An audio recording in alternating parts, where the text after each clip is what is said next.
What's up, everybody? I'm Marcel. I'm back again with another useful plugin for you all. This is episode 2 of Useful Plugins, and I got something for you all today. It is called ISO 8. It's a 5-band frequency monitor, and what it does is it allows you to isolate frequency ranges. And it also has some other good features that I deem to be very useful when I mix it. I use this habitually. I have it on my, let me pull this up here. I have it on my my main out. Sorry about that. Yeah, I have it on my main out. And it's the first plugin here. That's how often I have it set in my template, and it's that plugin that is number 1. All right, so like I mentioned earlier, it is a frequency monitoring plugin, which means each of these yellow buttons here, 1, 2, 3, 4, 5, they allow you to monitor different frequency ranges, and these frequency ranges are determined by these 4 knobs here. And these are the default settings, by the way. I generally don't change them. The only one I will probably change is this one.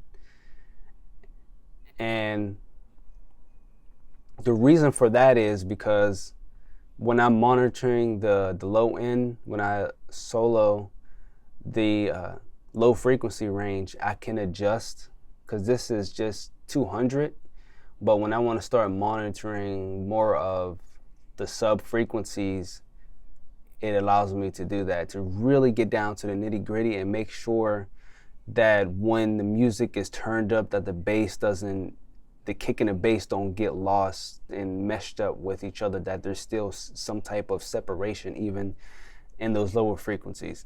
So I'm gonna take it back to 200. And so, let me play some of the song, and I'm going to go ahead and solo the different frequency ranges so you can hear what the plugin is doing.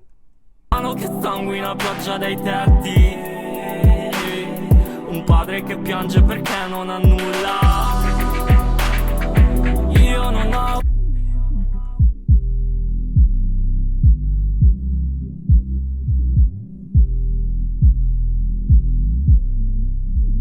corpo che non si quasi perdo la testa se non esco, quindi lascio il telefono immobile perché non guido, forse meglio, quindi lascio le chiavi nel cofano e perdo 2 chili e li riprendo. Se mi parlo non mi riconosco, quindi non parlo, forse è meglio, ma se parlo me li sento addosso. Vorrei scappare.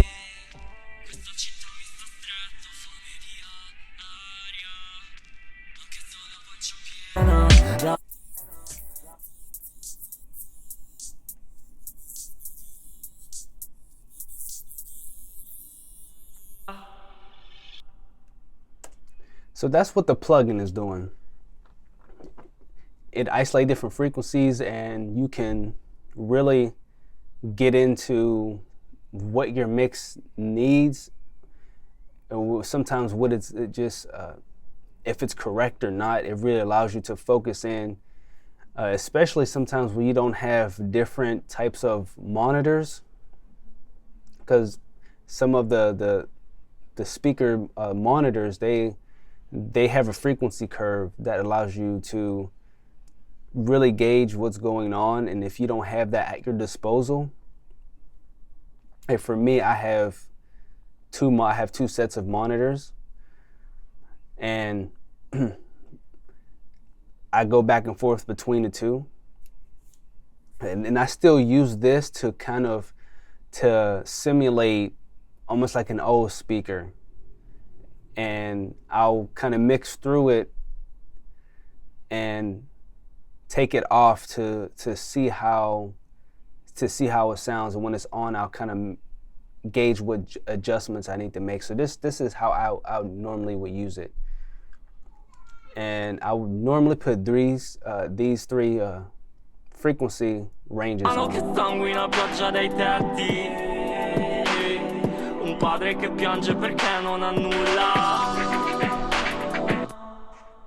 And I want to do that. I do that because it allows me to really gauge the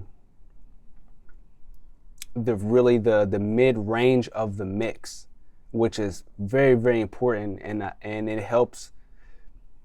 Excuse me. I just had something to drink. I got some coffee over here. Sorry about that, but it allows me to gauge what it would sound like almost on just a limited old speaker, if that makes sense. And I'll play it and make adjustments, and then I will go and take it off and see what it looks like. I'm sorry, see what it sounds like. And like I mentioned earlier, I'll use this to kind of gauge what's going on down here. Let me turn it on. So let me turn this back on, and let's see. And of course, I would turn my monitors up, but I'm gonna turn it up for you on your end.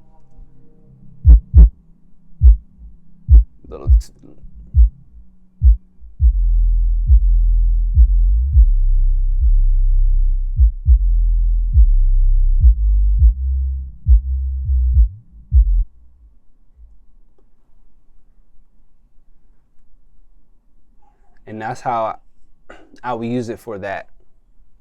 But I want to also go over some different features that I find very useful when it comes to referencing. And this is these 4 buttons here in this section. So I'm going to play and you'll hear the differences, and then we'll go over what they're exactly. Padre che piange perché non ha nulla.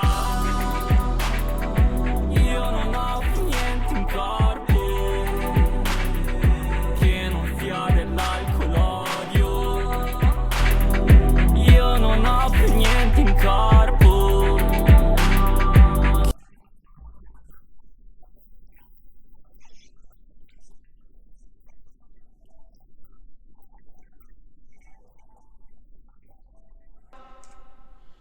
All right, so as you heard, these are isolating different things concerning the music. So with these 2 are obvious. This, you can monitor your left channel, you can monitor your right channel.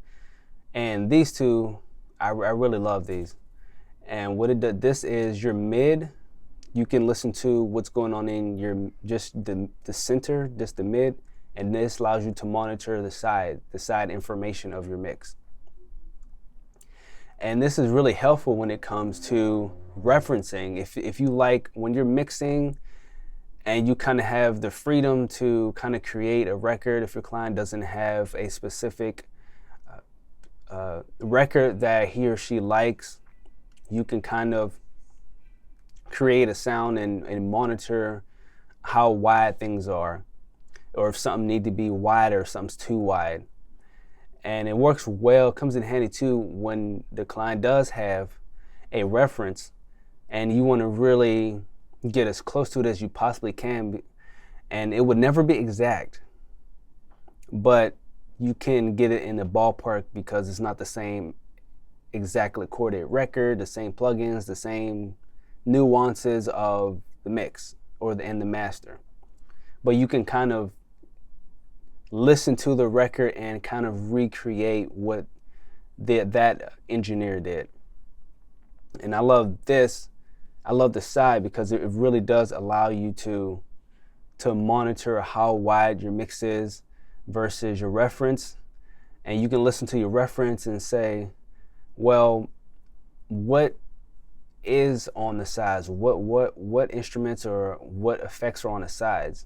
And you can play it, go through it, and you can kind of determine what what's on the side. Is there reverb?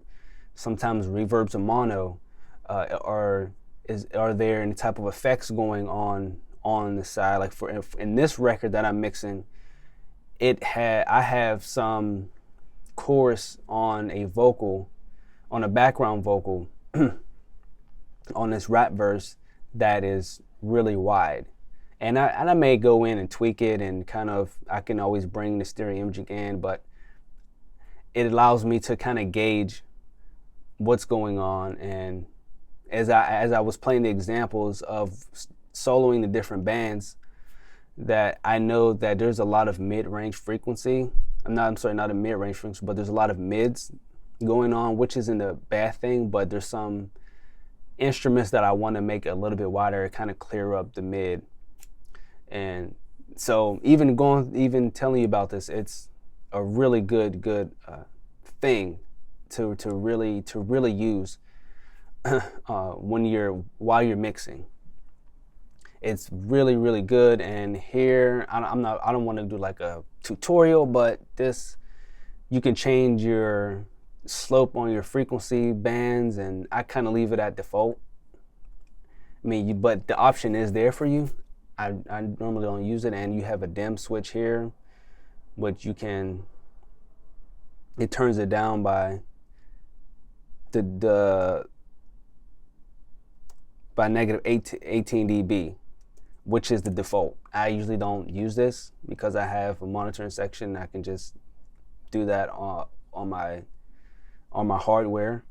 But if you don't have hardware or anything like that, it'll be useful for you too. So that's everything that I wanted to show you about this plugin. And one last thing is, I forgot to mention that this is a free plugin. So you can go to TBAudio's website, go in, look for the plugin, and download it and put it on your system and start using it right away. So if you like this, you go ahead and do that. All right, so if you like this video, go ahead and like it, give it a thumbs up. Now, I really appreciate it. It helps the channel grow, and it helps the movement. And so if you like it, go ahead and like it. And if you really love it, go ahead and share it. And if you really love it, go ahead and subscribe to the channel. We got more content coming, and more episodes of useful plugins, as well as some other series. And go ahead, check out the channel, and go ahead, if you haven't already, there is you want to join the notification congregation. Just click the link in the description, and we will have a link there where you can go in and put in your email address and join the notification congregation, and to be notified about what's going on at So Lawful Kingdom. All right. Thank you guys so much for watching. I really appreciate it. And I will see you all in the next video. And until then, keep mixing.